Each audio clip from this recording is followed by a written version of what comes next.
Can you tell me what the most important aspects in the history are? He gave a strong history of 6 months where he had progressive night sweats, which would now become daily and drenching in nature. He also had progressive weight loss over that period. I think the finding of esophageal candidiasis in an otherwise well man, a concerning finding. And in his social history, he had strong risk factors in the terms of a marked smoking history, but also having been quite promiscuous in Africa without the protection of condoms. And all of those are important notes to take note of. From the history, therefore, what are your differential diagnoses at this stage? There's a number of quite important diagnoses to rule out.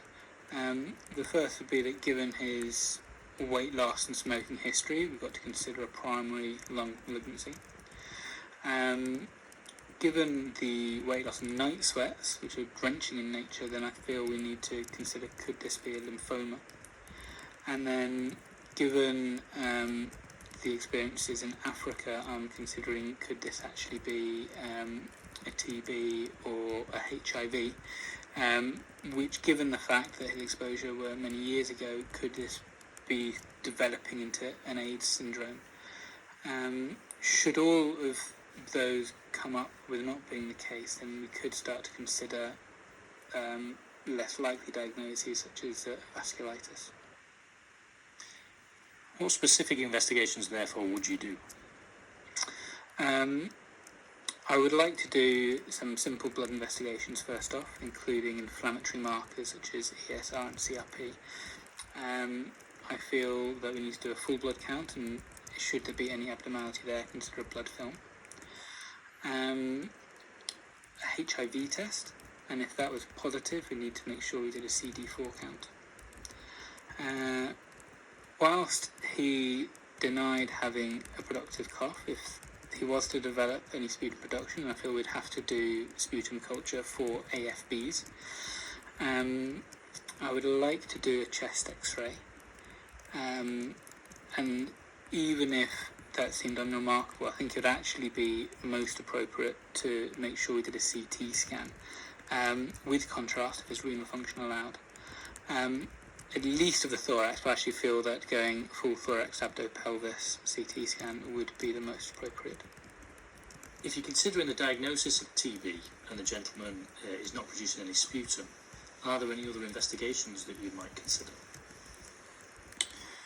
I suppose the first thing I'd consider would be induced sputum, so working with hypertonic saline nebulizers, working with physios, trying to get the sputum sample. If there wasn't any access to that, we could consider a bronchoscopy with a wash to try and see if there's anything we can culture up that way.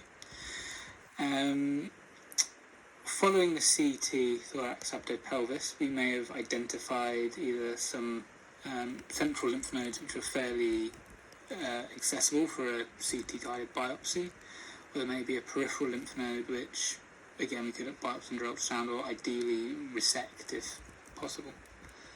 And why might you want to resect a lymph node rather than do an ultrasound-guided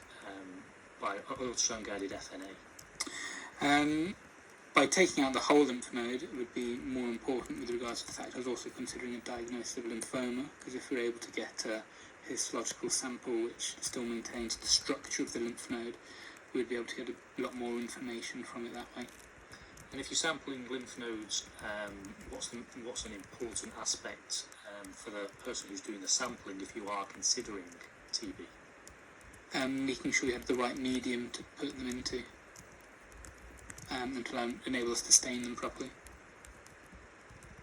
Thank you.